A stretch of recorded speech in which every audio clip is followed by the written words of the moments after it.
Have you ever felt the darkness around you when you were all alone in a place? That silence that makes us fear even a slight door opening? But how would one feel being lost in a dark cave where not a single glimmer of light exists? How would you know which step leads where? Today, we are going to uncover the real-life stories of cave divers who have faced terrifying darkness. Most cave explorers aspire to go into caves that are yet to be properly discovered. Their explorations had led to significant discoveries, including hidden rock formations, ancient fossils, and clues about the past. Each expedition into these caves presents an opportunity to uncover something valuable and to gain insights into history. Deep in Arizona, there is a secret cave that only a few people have seen. It is known as the Black Cave. With over 200 caves in the state, some adventurers want to explore this hidden gem. Fueled just by this motivation, Thomas Edward maintained his passion for cave exploration. Thomas was a passionate explorer who felt a strong pull towards the secrets of the Black Cave. He visited this cave many times,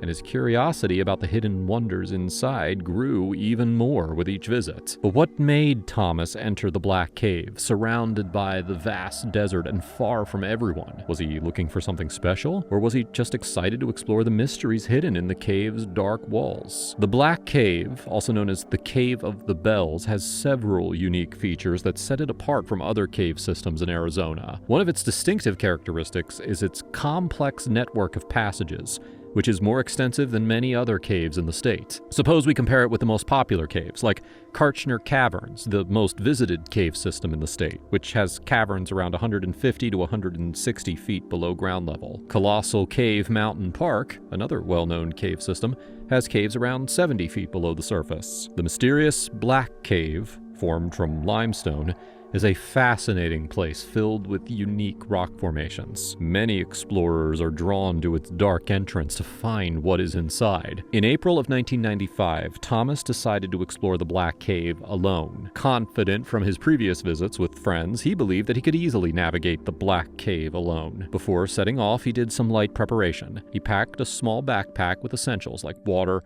snacks, and a basic first aid kit. But he overlooked some critical safety gear. While he remembered to charge his electric miner's lamp, he didn't consider bringing a helmet or any additional lighting, which could have been invaluable in the pitch-black environment. Despite his excitement, there was a nagging voice in the back of his mind warning him about the dangers of venturing into such a dark and uncharted space alone. He dismissed these thoughts, fueled by a mix of curiosity and overconfidence. After all, he had explored many caves before. How difficult could this one be? Cave exploring is different from diving because you're in danger of rocks falling above you, and you need to be careful with each step. Most cave explorers use helmets and special equipment like knee pads, elbow pads, and gloves to help them safely explore and return to the entrance without getting lost. However, Thomas was prepared with nothing but an electric miner's lamp, which seemed to be his only solace in the dark and mysterious cave. He stepped into the cave and he followed a dark passage away from the entrance room. The air was cool and damp as he moved carefully, and the light from his lamp only partially lit the rocky walls. Each step felt unsure as he went deeper into the shadows, wondering what he would find ahead. As he moved deeper into the cave, a sense of excitement and fear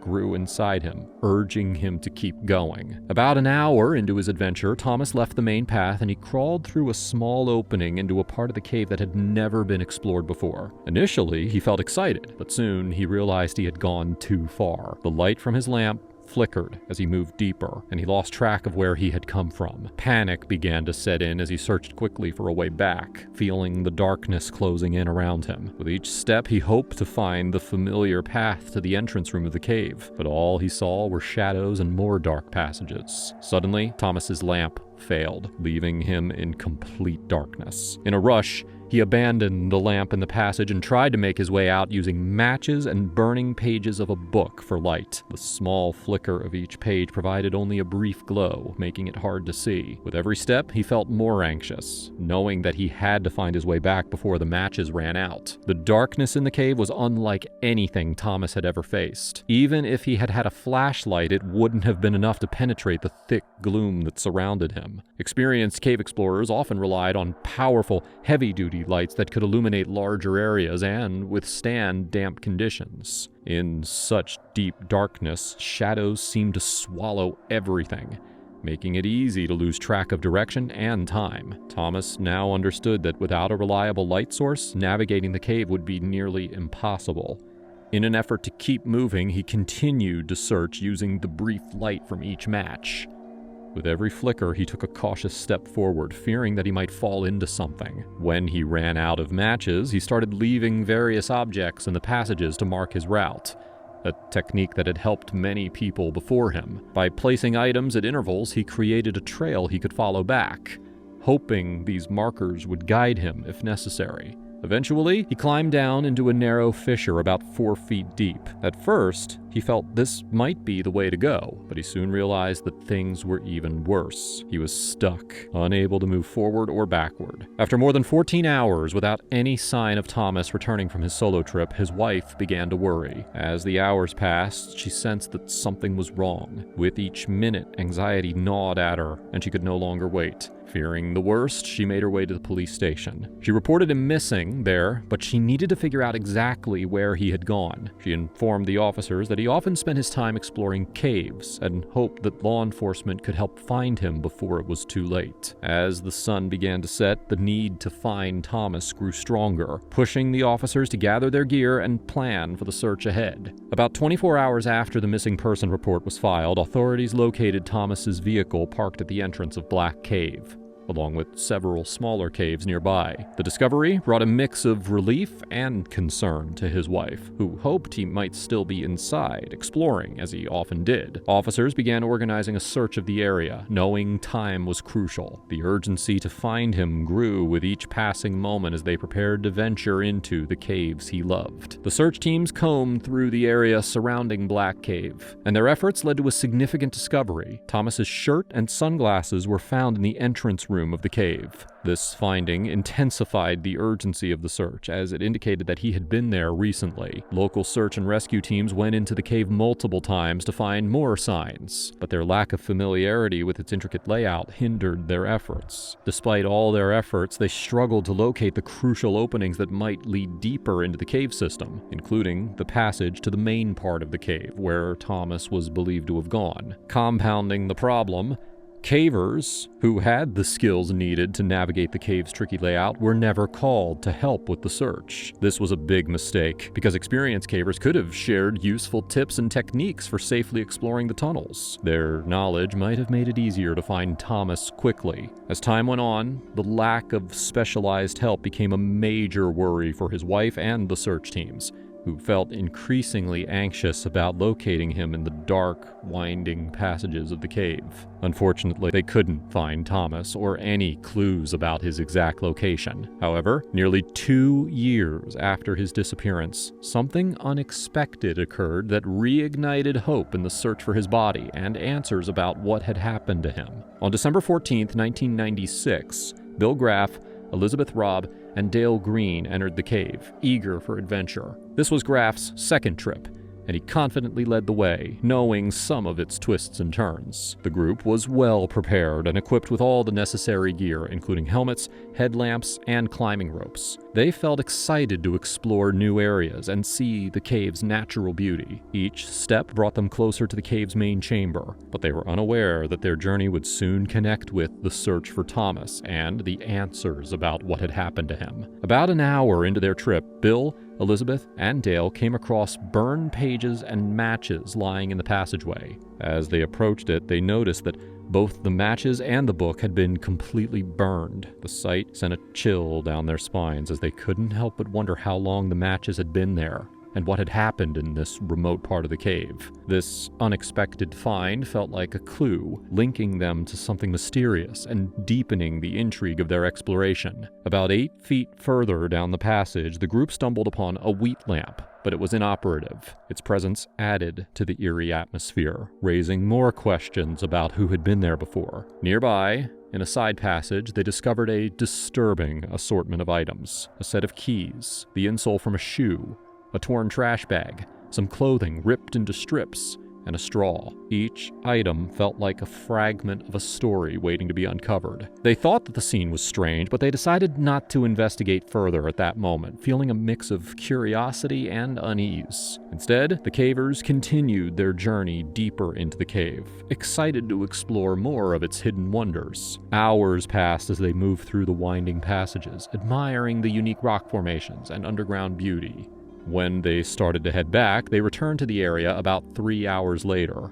This time, the earlier discoveries stayed on their minds, and they felt a strong need to figure out the mystery behind the strange items that they had found. They decided to explore the passage where the keys were first found, which was about 3 feet wide and 18 inches high. Elizabeth and Rob led the way, carefully following the airflow to the right at the center. As she crawled through the narrow opening, she discovered a shoe lying in the passage, its laces still tied. A few feet further, she found a sock. Each item deepened their concern, suggesting that someone had been there recently. A short distance further, Elizabeth came upon what initially appeared to be a clump of fur. Her heart raced as she bent down for a closer look. To her horror, she realized it was not fur at all, but the head of a body wedged in a crevice in the passage floor. Shock washed over her as she struggled to process the grim discovery. The chilling reality of their exploration hit her hard. They had stumbled upon something far more serious than they had expected. Unable to speak, she turned back to the others, knowing that they needed to leave the passage immediately. Before exiting the cave, the cavers quickly photographed the body and the surrounding area to document their discovery. They took the keys they had found earlier, hoping they would help in identifying the person. Knowing the importance of their find, they carefully left reflective markers along the route to ensure that they could return to the location. They quickly reported their discovery to the sheriff's office,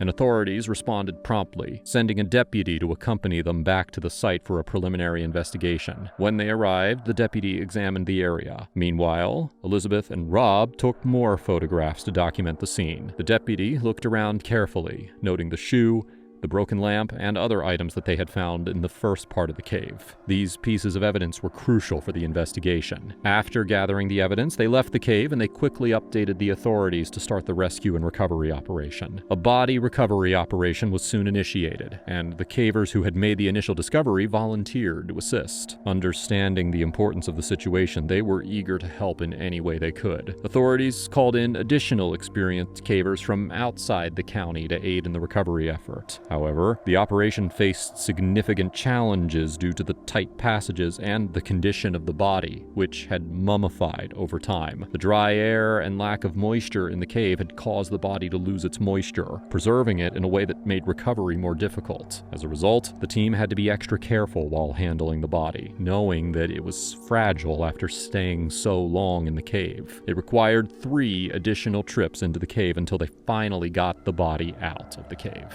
While recovering the body from the depths of the cave, they also found Thomas's wallet stuck in a crevice with the body. This key discovery confirmed his identity and brought a sense of closure to his family after 2 years of his disappearance. Thomas's mistakes led him to suffer alone in the cave, where he faced his fate without anyone to help. His tragic journey serves as a reminder of the dangers of exploration without proper preparation and knowledge. Now, let's shift our focus to another gripping tale of adventure and misfortune. In the summer of 1978, 3 explorers decided to dive into Lake Vouliagmeni, a sunken lake in Greece shrouded in mystery. An Air Force sergeant, an airman, and a civilian brother were excited about exploring the unknown, but little did they know what was about to happen next. Mark and Jan Granroth, siblings in their early 20s, were passionate divers who thrived on adventure. Mark, 21, worked in the family business, while 20-year-old Jan embraced her love for the underwater world as an Air Force airman stationed at Helicon Air Base near Athens, Greece. There,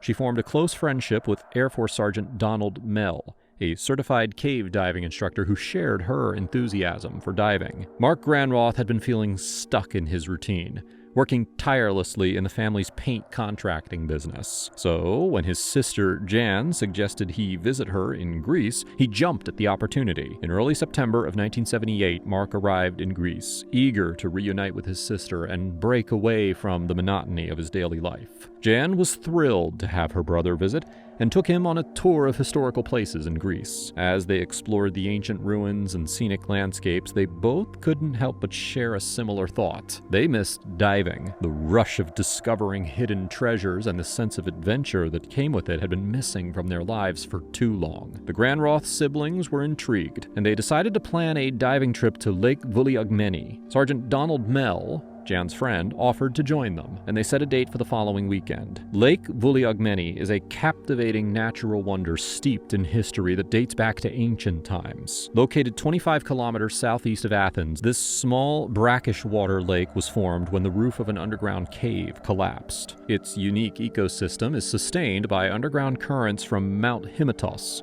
which provides warm seawater between 28 and 35 degrees Celsius and fresh water from a spring at a depth of 17 meters. The lake is known for its intricate network of 14 underground tunnels, including the longest one in the world, which stretches an impressive 800 meters. However, it is important to note that inexperienced divers have tragically lost their lives here, often due to unfamiliarity with the underwater environment and inadequate equipment. As the beauty of the lake called to them, the potential dangers were far from their minds. On September 9th, Mark, Jan Granroth, and Sergeant Donald Mell were ready to explore Lake Vouliagmeni's beauty and mystery. Donald, the oldest and most experienced diver, was appointed dive leader. With a reassuring presence, he briefed the group on safety protocols and shared insights about the unique underwater environment that they were about to explore together. Well, despite their enthusiasm, they made several mistakes during the preparation. They made the crucial mistake of not bringing sufficient lighting, fully aware that the cave complex would be shrouded in darkness. Natural light begins to fade significantly beyond a depth of around 20 meters, making it increasingly difficult to see as divers descend deeper into the underwater world. Now, along with their mistake about lighting, they also forgot to bring spare air tanks. They figured that the dive would be short and easy, so they didn't want the extra weight of carrying more gear. A typical scuba tank holds about 80 cubic feet of oxygen, giving divers around 30 to 60 minutes of breathing time, depending on how deep they go and how quickly they use air. They believed that they could explore Lake Vouliagmeni and return before running low on oxygen. One of their biggest mistakes was not anchoring a guideline near the entrance of the cave before diving in. A guideline is important for finding your way underwater, especially in the dark, twisting passages of Lake Vouliagmeni. It acts like a lifeline, helping divers get back to safety when they can't see well or feel lost. Without it, they're basically swimming in the dark, which made it easy to get disoriented. The murky waters of the cave can confuse even experienced divers, making it hard to tell which way is up or down. A guideline would have given them a clear path back, providing comfort in a tricky situation. Everything initially felt easy as they began their dive and tried to cross the entrance. However, just as they were about to fully enter the cave, they encountered a force that felt like the cave was pulling them in. The current was so powerful that each stroke became a struggle. They hadn't anticipated this level of intensity, and it quickly transformed their sense of adventure into a challenging fight for control. As they adjusted to the sudden rush, they communicated with hand signals, urging each other to stay close and keep calm. The current was relentless, and they knew they had to work together to navigate it safely. The strong pull of the current helped them cross the entrance with minimal effort, but they couldn't shake the feeling that this would become a problem when it was time to return. They knew that when they completed their dive and started to ascend, they would need to exert twice as much force against the current. This would ultimately require more oxygen, raising concerns about their air supply and the challenges they would face on the way back. Despite their worries, they didn't think it would be a big problem since they planned to stay close to the entrance. They swam through the narrow opening and into a dark cave, where they found a large chamber filled with impressive rock formations called chimneys. Using hand signals, the group communicated and decided to explore about 400 feet deeper into the cave. They soon found an even bigger chamber, but the current was much stronger here than at the start of the dive. Not knowing how large the room was, they let go of the rocky wall and let the current push them inside. Once they entered, things went wrong. Donald, Mark, and Jan quickly lost sight of the entrance and were surrounded by complete darkness. It was frightening, and as they moved, they kicked up fine silt from the cave floor, which made the water even murkier. In just a few moments, they couldn't see anything at all. Panic started to set in as they struggled to find their way, realizing how lost and vulnerable they were in this unfamiliar place. As certified divers, they already knew that if they tried to go against the current, they would fall much deeper into the cave. Drawing on their training, they reminded each other to stay calm and breathe slowly, knowing that panic would only worsen things. They were also aware of the risk of nitrogen narcosis, which can happen when divers go too deep too quickly. At greater depths, the pressure causes more nitrogen to dissolve in their blood, making them feel dizzy or confused, almost like being drunk. This can cloud their judgment and make it hard to think clearly or move properly. Understanding this risk made them more determined to stay focused and work together to return to safety. With their hearts racing, they knew that they had to devise a plan to find their way back. But as time passed and their efforts proved fruitless, hope began to fade. As time passed, and when Donald, Mark, and Jan didn't come back after a few hours, the police and search and rescue teams quickly arrived to look for them. They searched the lake and the area around the cave entrance, but they found no sign of the divers. To track the water flow, the authorities released a large amount of dye near the entrance, hoping that it would show which way the divers had gone. Sadly, this method didn't help. Soon, professional divers from the American and Greek navies joined the search, but they had no luck. By the next morning, it became clear that the chances of finding the divers alive were slim. Their only hope would have been to find an air pocket inside the cave before running out of air, especially since they didn't have spare tanks. Their bodies remained in the cave until a group of volunteer Greek divers discovered 2 sets of remains in October of 2006. The tragic search highlighted the dangers of diving in such perilous environments. In the end, what began as an adventurous dive ultimately cost Donald, Mark, and Jan their lives.